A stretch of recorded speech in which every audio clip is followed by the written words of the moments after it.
You ever look back at your life and wish you could pause right before it all went sideways? Funny how the biggest cracks start with the smallest sounds.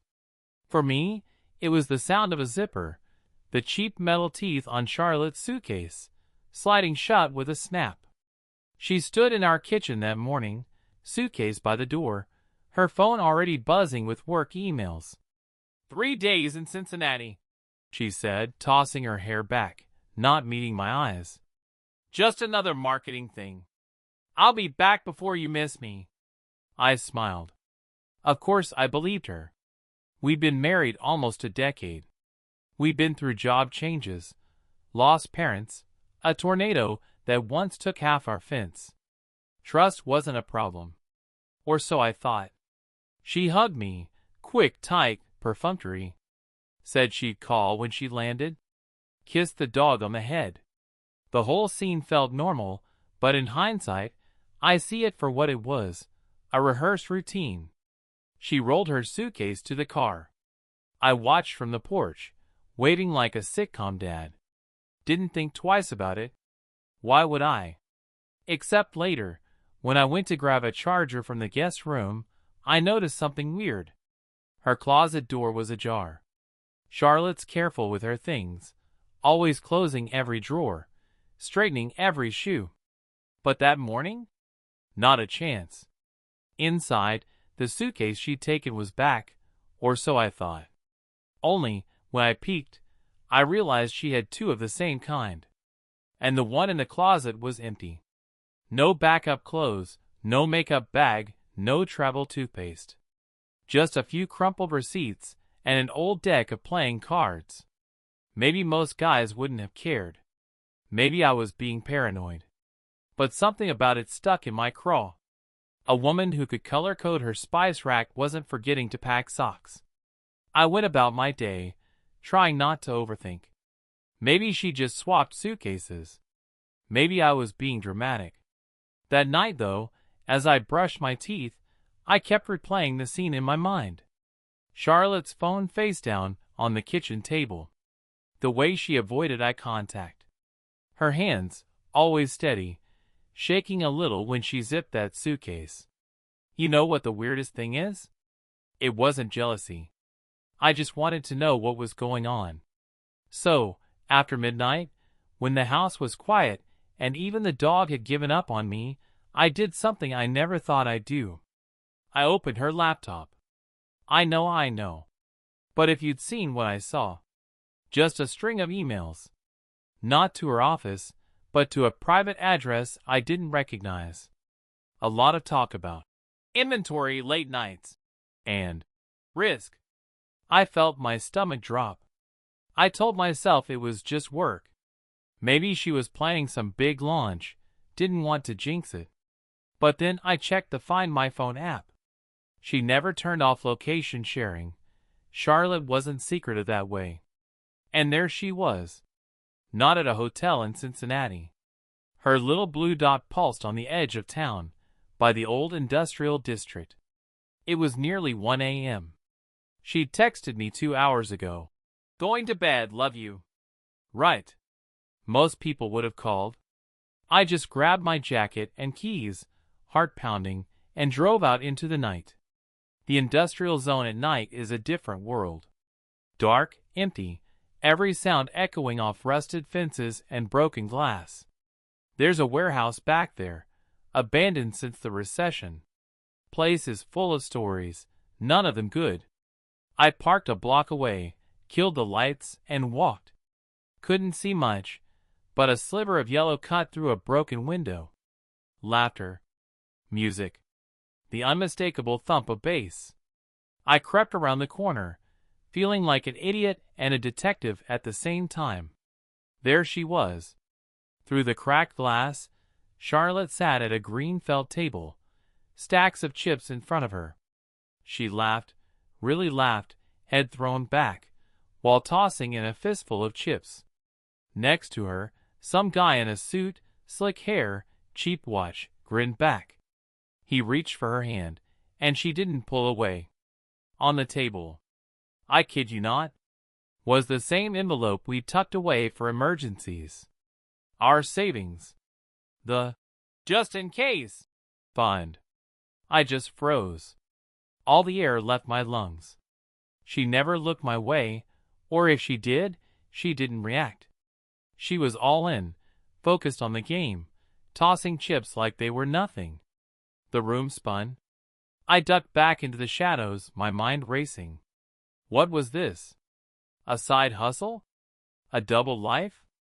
I watched as she leaned in close to Mr. Slick, whispering something. They both laughed. He raked in a pile of chips, my chips, our chips, and she clapped like a kid at a carnival. For a minute, I thought about barging in, making a scene. But the truth? I just stood there, hands in my pockets, feeling like I'd missed 1,000 warning signs. And that was the night I realized. My marriage was built on secrets. But I wasn't going to just let it slide. Not this time. Not when everything we'd worked for was sitting on that table, one bad hand away from vanishing.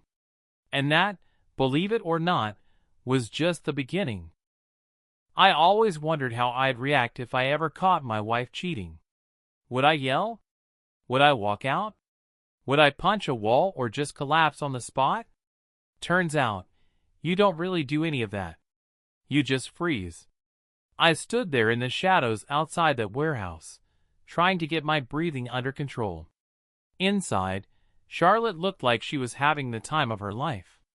Laughing, tossing chips, that same sparkle in her eyes I hadn't seen in months. Only now, it wasn't for me. And that guy she was with? He wasn't just a random poker buddy. He was holding her hand, their fingers laced together on top of the felt. Like it was nothing.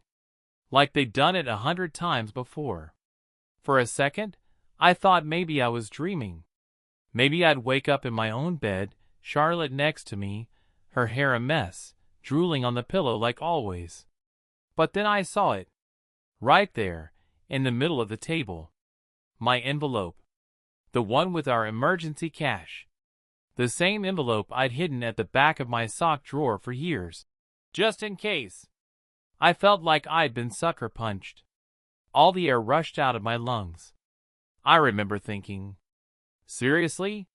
She took our savings, brought it here, and tossed it into a poker pot like it was chump change. I tried to move. Tried to say something. But my legs wouldn't work. I watched as Charlotte leaned in closer to her new partner. She whispered something in his ear, and he smiled, real wide, real smug. He looked right past her, straight at the cash, and raked in another pile of chips. And Charlotte? She laughed and squeezed his hand. I couldn't take my eyes off that scene. It was like my own private nightmare, playing out in slow motion. I wanted to scream, to throw something, to rush in and demand answers. But I didn't. I just stood there, trying to wrap my head around what I was seeing. You know what the strangest part was? She saw me. For a split second, her eyes flicked toward the window, straight at me. But she didn't flinch, didn't gasp, didn't even blink. She just looked through me, like I was nobody, like I was just another shadow in the dark. That hurt more than anything. I stayed there, hidden, watching the two of them play hand after hand. Every laugh, every touch, every chip sliding across the table felt like another knife twist. The worst part? I couldn't even make sense of it. Was this just about the money? Was she really that desperate to win, or was it all about him? I started to replay every conversation, every late night she'd blamed on work, every text she'd sent from the driveway before coming inside. It all clicked into place, and I felt like the biggest fool in Ohio. My mind was racing. Do I storm in and blow it all up? Call the cops? Or do I just turn around, drive home, and pretend none of this ever happened? But I couldn't move. I just stood there, pinned by my own shock, half wishing I'd never come, half wishing I could just stop time and rewind a year. That's the thing about betrayal. It's not loud. It's quiet. It seeps in slow, and by the time you notice, it's everywhere. I watched Charlotte slide more chips across the table. Our chips, our life, and I knew, right then, there was no going back. She'd made her choice. And the worst part? I still wasn't sure what I was going to do about it. But one thing was clear. This wasn't just about a game of cards. It was about everything we'd ever built together. And now, it was all on the line. I didn't go home that night. Hell, I barely moved at all for what felt like an hour. I just stood there in the dark, arms crossed tight, heart thumping like a cheap drum. I kept asking myself the same question over and over. What do you do, Jack? What the hell do you do now? See, part of me wanted to charge in, flip the table, and drag Charlotte out by the wrist. Make a scene. Let everyone see the husband she'd left out in the cold. But another part of me, I don't know. Maybe it was pride. Maybe stupidity. Maybe I just couldn't stomach the idea of being the guy who lost it in front of a room full of crooks. So I just stood there, watching, waiting, letting the cold work its way under my skin. At some point, I realized the game was ending. Charlotte stood up, stretching her back, chips piled in front of her. Her partner patted her on the shoulder, said something I couldn't hear. A few people left the table, others drifted to the bar in the corner. The air got heavy with cigarette smoke and the smell of cheap whiskey. I needed a plan. And then, like some idiot out of a bad movie, I pulled my hood up, shoved my hands in my pockets, and walked around the side of the warehouse. Heart pounding, palms sweating. Every step felt like it echoed off the concrete. I slipped in through a side door, nodding at some guy watching the entrance. He didn't even look twice. Guess I fit the part, tired, angry, just looking for action. I made my way to the table, picked an empty seat, and dropped what cash I had left, barely $100. I kept my head down. Didn't look at Charlotte. Didn't say a word. The dealer glanced my way. "Buyin'?" I nodded. "Yeah, whatever the minimum is." Charlotte's head snapped up. She saw me. Really saw me. Her face went pale, just for a second, then she looked away, jaw tight, eyes burning holes in the felt. Her friend just grinned. "Fresh blood, huh? Hope you can handle the heat." I forced a laugh. "You'd be surprised what I can handle." Nobody else seemed to care who I was or why I'd wandered in.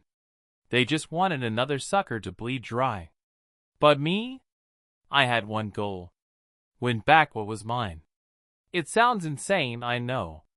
Who sits down at a table like that, thinking he can gamble his way out of a broken marriage? But honestly, what choice did I have? I couldn't just watch from the sidelines while Charlotte bet away everything we'd saved. If she was willing to risk it all, so was I. The dealer started a new hand. Cards hit the table, the sound sharp in the smoky air. I played it cool. Didn't give anything away. Didn't even look at Charlotte, though I could feel her eyes on me every time I made a move. My hand shook a little as I counted chips. I could hear my own heartbeat in my ears. But I didn't back down. Charlotte's partner kept raising the stakes, tossing chips like he owned the place. He leaned back, sizing me up, cocky as hell. Charlotte stayed quiet, too quiet. I could tell she was rattled. I kept my bets small at first, just to get the lay of the land. But then I pushed hard. "All in," I said, pushing my last chips forward. A few people whistled. Her partner smirked, matched my bet, and then some. He was confident. Maybe he had a right to be. Charlotte finally spoke. "You sure about this?" she said, voice barely above a whisper. I nodded. "As sure as I've ever been." I wasn't just playing for cash. I was playing for everything. For our life, our trust, our past, our future. If I lost, I'd lose it all. But if I won, Maybe I'd walk away with more than just my dignity. Maybe. The cards hit the table. The next hand was about to begin. And for the first time all night, I felt a little bit alive. Scared, sure, but alive.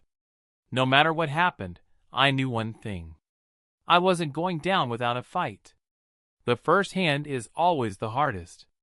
Your heart's racing, your mind's buzzing, and you're trying not to look like you've never sat at a table like this before.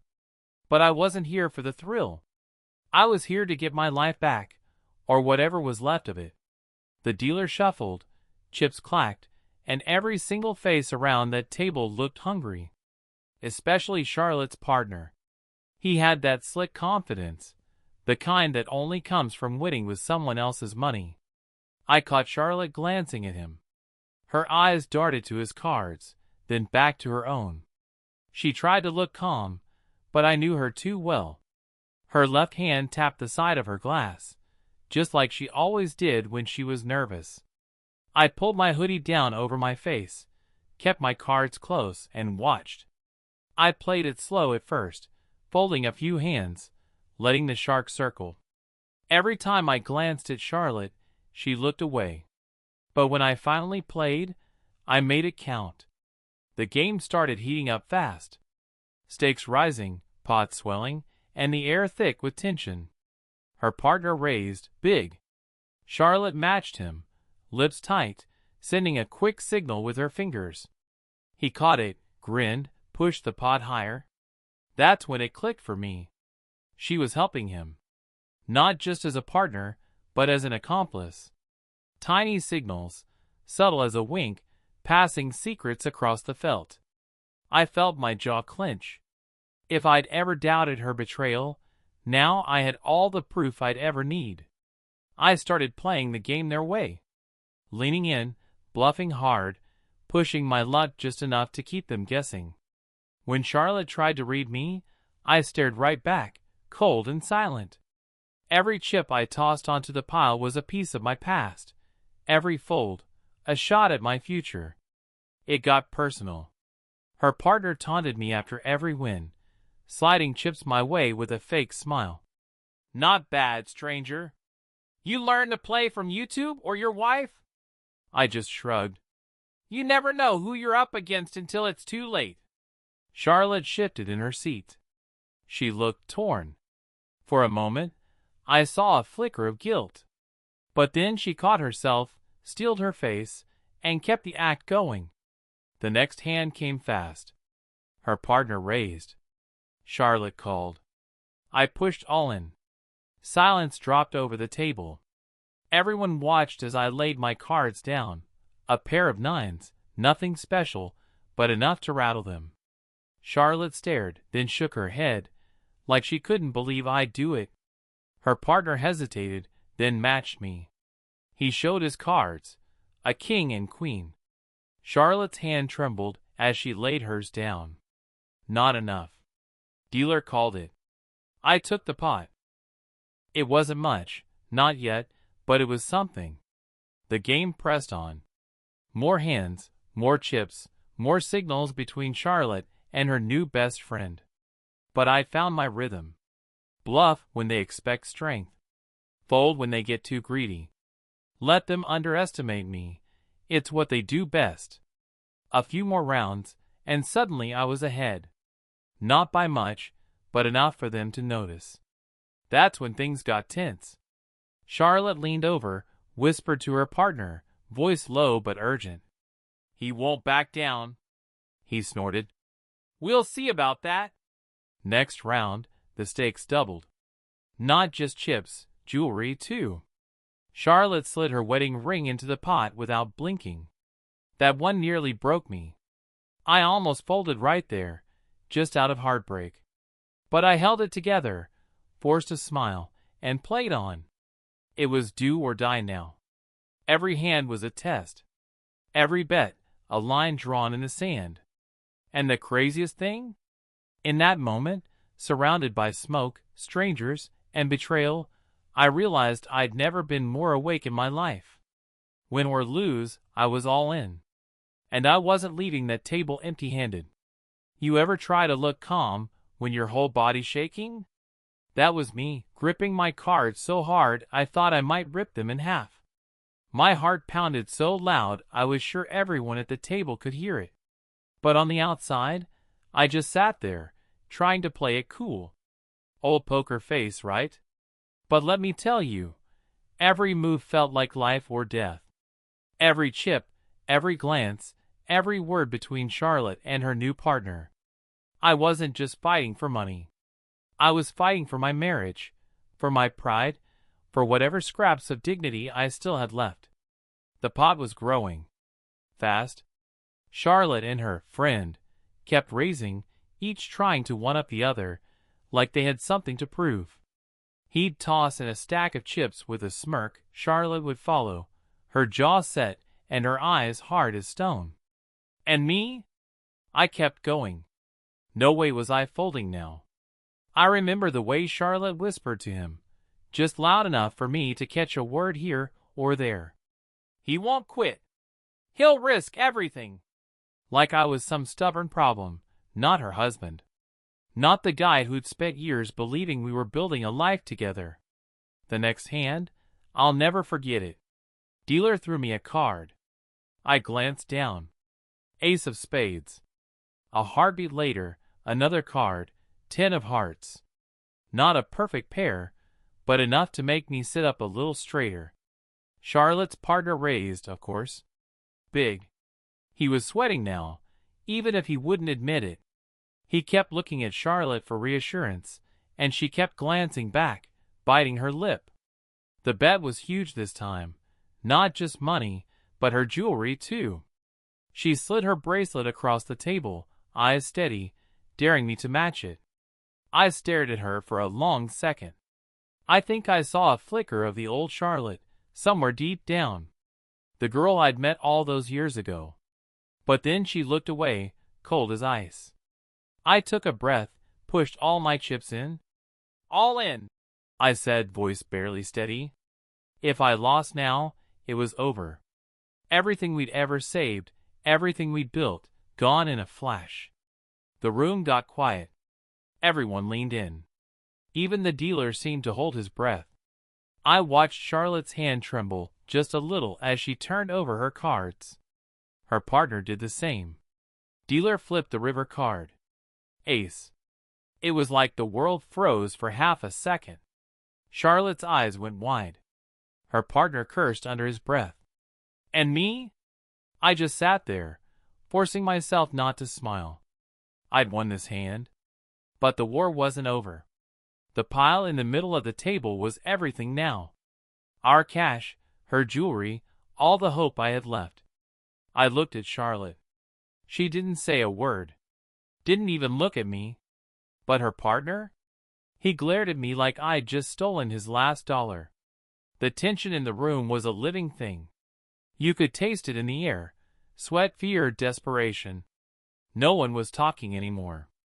Everyone was just waiting to see who would blink first. I sat there, cards in hand, wondering how it had come to this. How did a simple marriage turn into a battleground? How did the woman I loved become my opponent? But I knew one thing. I was in it until the end. And no matter what happened next, I wasn't walking away quietly. Not tonight. Not ever. You know those moments when something clicks and the whole picture finally makes sense? Yeah, this was one of those moments, only it felt more like a slap than an epiphany. We'd been playing for what felt like hours. Chips stacked high, tempers running hotter. Charlotte and her partner kept exchanging looks, subtle nods and quick glances, like they'd rehearsed this 100 times. The table was down to just a few of us, me, Charlotte, her smooth-talking friend, and two silent types who looked like they'd break your kneecaps for a quarter. I'd just won a hand that put me a little ahead. Charlotte looked tense, her hands fiddling with her bracelet, well, the one she hadn't already lost to the pot. Her partner dealt this time, sliding the cards out smooth and fast.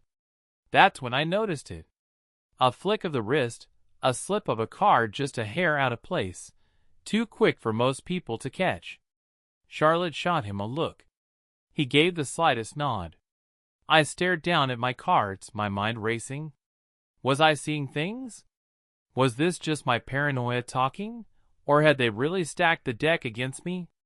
I watched more closely the next hand.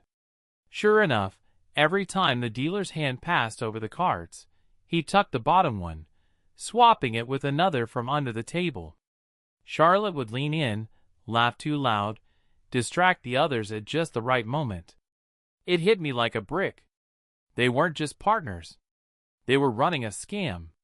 All those signals, all the tension, this wasn't about the thrill of the game or the rush of the risk. This was business. And I was their mark. Rage boiled up inside me, hot and sharp. I thought about all the late nights Charlotte claimed were work, all the money that vanished from our accounts, all the trust I'd given her without a second thought. This wasn't just betrayal. This was fraud. I couldn't stay silent. Not now. Not when I could see the truth clear as day. So I stood up, hard, chair scraping across the concrete. I pointed at the deck in her partner's hand, voice louder than I'd meant. Those cards are rigged. You've been switching the deck all night. For a split second, the whole casino froze. Chips midair, drinks halfway to mouths, all eyes on me. Charlotte's face twisted. Rage, fear, embarrassment, all fighting for control. You just had to ruin it, didn't you? She spat, her voice a low hiss. Her partner tried to play dumb. Hey, man, calm down. You're out of line. But I wasn't backing down. Go ahead, check the cards. Check the damn cards. You think I'm some fool? Some of the other players started mumbling, looking uneasy. A big guy at the end of the table grabbed the deck, fanned through the cards, then glared at Charlotte's friend. This isn't the real deck, he growled. What the hell is this? Now the room was buzzing. People stood up. Someone slammed a fist on the table. The bartender was already heading for the back door. Charlotte looked at me like she wanted to scream, or maybe run. I never wanted you here, she said through gritted teeth. Now you've blown it for all of us. I stared at her, stunned. It wasn't just about losing money, or even losing her. It was about losing every shred of trust we'd ever had. I took a deep breath, trying to steady myself. Guess you were right, Charlotte, I said, my voice barely above a whisper. I really didn't know you at all. In that moment, the game was over. But the fallout was just getting started. If you've never seen a room full of criminals realize the game's up, let me tell you, it's chaos. For a heartbeat, everyone just stood there, sizing each other up, wondering who'd make the first move. And then the whole place erupted. I didn't have time to think. Charlotte and her partner started shouting, blaming me for everything. Her partner reached for the cash, maybe hoping to sweep it into his jacket before anyone else caught on. A couple of the bigger guys surged toward the table, eyes wild, fists clenched. I acted on instinct. Snatched up the deck, felt the heat of every angry eye in the room, and hurled the cards in the air. Cards flew everywhere. For half a second, the room went still, everyone watching those little rectangles flutter to the ground like confetti. Then the shouting started for real. Accusations, threats, someone swearing they'd been cheated. I could hear Charlotte cursing me out, but I barely listened. All I saw was our cash, our savings, sitting right there in the middle of the table. So I grabbed it. Didn't think, didn't weigh the odds. Just reached out and swept every last dollar and chip into my coat, stuffing it deep like a man clinging to the only thing he has left. Charlotte lunged at me, grabbing for my arm. You're not walking out of here with that, she screamed. I shook her off. For a moment, I saw something in her eyes, a mix of fury and regret, maybe even a hint of fear. Then her partner shoved the table, sending chips and drinks flying. Someone in the back yelled, "Call the cops!" Suddenly, nobody cared about the game anymore. They just wanted to get out before the law showed up. I didn't waste time. Bolted for the door, the envelope pressed to my chest, not daring to look back. Behind me, Charlotte screamed my name, her voice ragged and desperate. "Jack! Jack, don't you dare!" But I was already gone, feet pounding down the alley, adrenaline roaring in my veins. My heart felt like it would burst right out of my chest. All I knew was that I needed to get away, and fast. I fumbled for my phone as I ran, hands shaking so bad I nearly dropped it. Thumbed 911 and hit call. The operator answered, calm and steady. "911, what is your emergency?" My voice came out rough, breathless. "There's an illegal casino, old warehouse on East Summit. People are cheating, there's cash everywhere. Send someone, quick." I ducked into a side street, crouched behind a dumpster, trying to catch my breath. The sounds of chaos drifted out from the warehouse, shouting, doors slamming, tires squealing. I pressed my back against the cold brick, clutching the envelope so tight my fingers hurt. For a split second, the absurdity of it all hit me. Me, calling the cops on my own wife. Running through the night with a pile of dirty money and a broken heart. If you told me a week ago this is where I'd end up, I'd have laughed in your face. But right now, I had no time for jokes. I just hoped I'd make it out before someone decided to settle the score the old-fashioned way. Sometimes the only way to win is to blow up the table and run. And that's exactly what I did. If you've never run for your life with everything on the line, I wouldn't recommend it. I barreled down the alley, heart in my throat, pockets stuffed with cash that felt like it weighed 1,000 pounds. Behind me, I could hear the warehouse erupt, voices shouting, doors banging open, people spilling out into the night. I ducked between two dumpsters, pressing myself into the shadows, every muscle tight as a spring. My breath fogged in the cold air, and for a moment I thought maybe I'd lost them. No such luck. I heard Charlotte first, heels slapping against concrete, her voice slicing through the chaos. "Jack! Get back here! Give it up!" She sounded more furious than scared, like she'd claw my eyes out as she caught me. Her partner was right behind her, cursing up a storm, calling out directions. They were hunting me, and they weren't alone.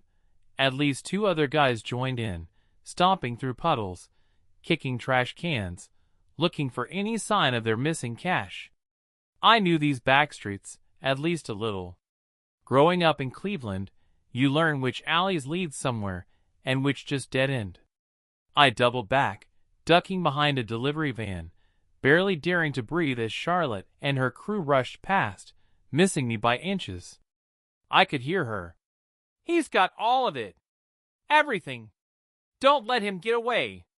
I waited until they turned the corner, then bolted the other way, shoes slipping on wet asphalt. Every siren in the city seemed to be wailing now, echoing off brick and steel. I checked my phone. The 911 call had gone through, and the dispatcher promised patrol cars were on the way. All I had to do was stay ahead of the mob until the police showed up. But that's easier said than done when you've got half a casino chasing you and your legs are turning to jelly. Charlotte was relentless. She must have doubled back because suddenly, there she was, blocking the alley, face twisted with rage. She hurled herself at me, grabbing my coat, screaming, "Give it back, Jack! This isn't just about you. You have no idea what you've done." I shook her off, pushing past. She stumbled, nearly fell, then spun on me with murder in her eyes. Her partner was coming up behind her, a couple thugs right behind him. No time to think, just run. I sprinted for the main road, feet pounding, lungs burning. I burst out onto the street just as the first police car screeched to a stop, red and blue lights flashing, siren howling. For a second, the whole world seemed to freeze. Cops jumping out, shouting for everyone to get on the ground. Charlotte screaming at me to stop. her partner melting into the shadows. The other gamblers scattered, disappearing into the night. But Charlotte? She stayed. She stood in the middle of the road, cursing, spitting, her whole body shaking with fury. The cops moved in, quick and efficient.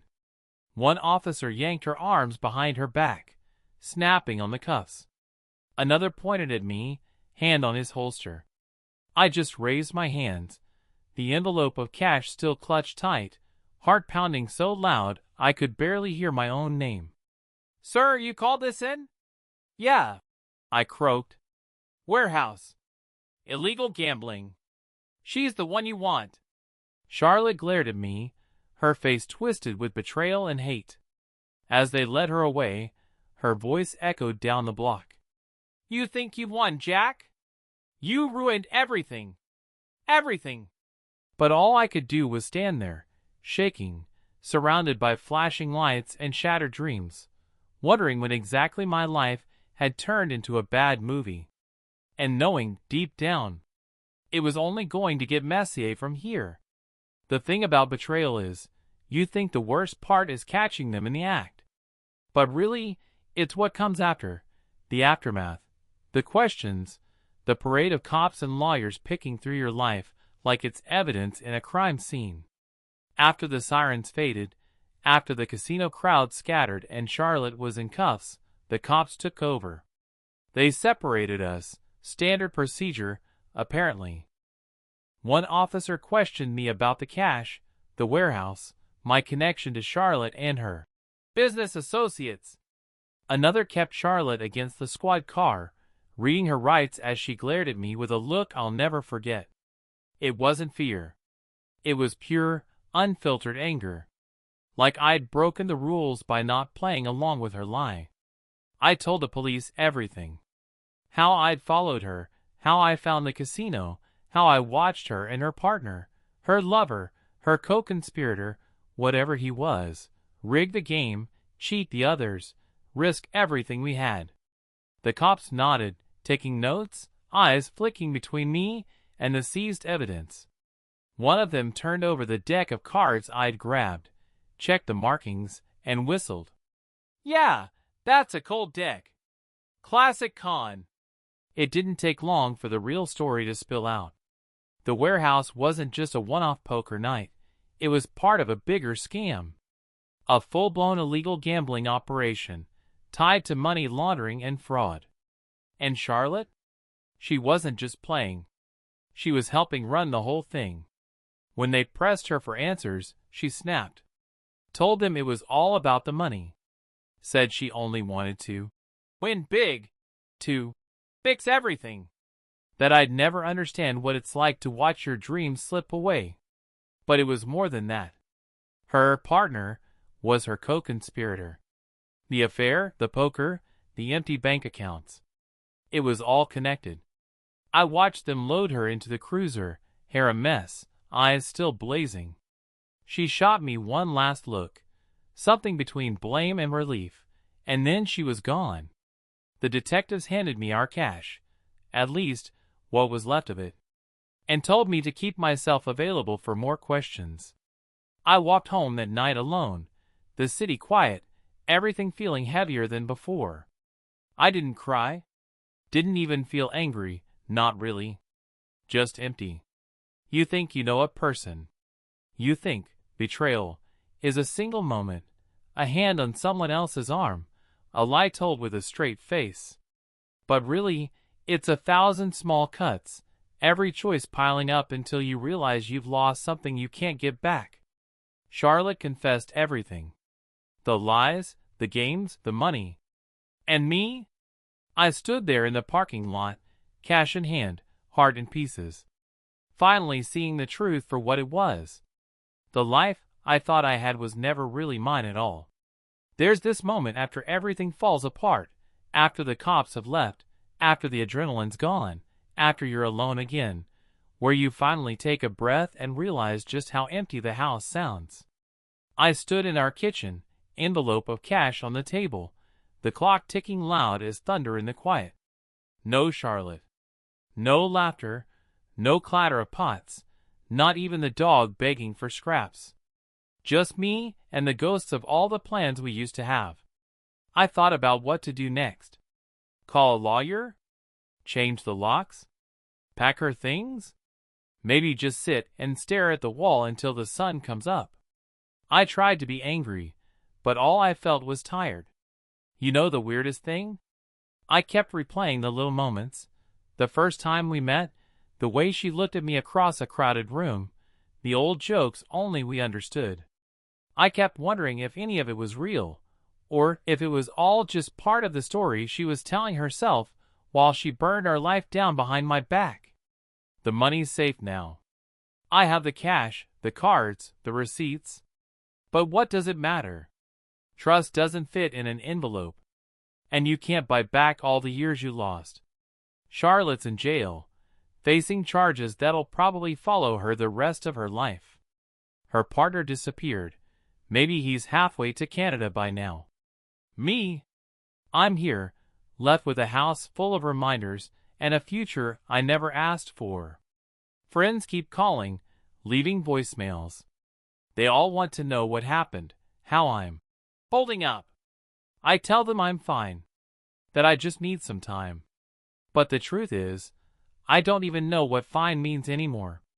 Sometimes I catch myself laughing out of nowhere. Not because any of it's funny, but because if I don't, I might just fall apart. I joke about how I won at poker or how I outplayed the cheaters, as if that somehow makes up for everything else. But when the laughter fades, it's just me, sitting in the dark, with nothing left to bluff. That's the real win, I guess. Surviving the hand you never wanted to play. So here I am. Jack Miller, 39, single again, a little older, a lot wiser, and with more trust issues than cash. And if there's one thing I know for sure, it's this. You never really know the person across the table. Not until the cards are all face up, and there's nowhere left to hide. And that, my friend, is how you lose everything. And maybe, just maybe, start to find yourself.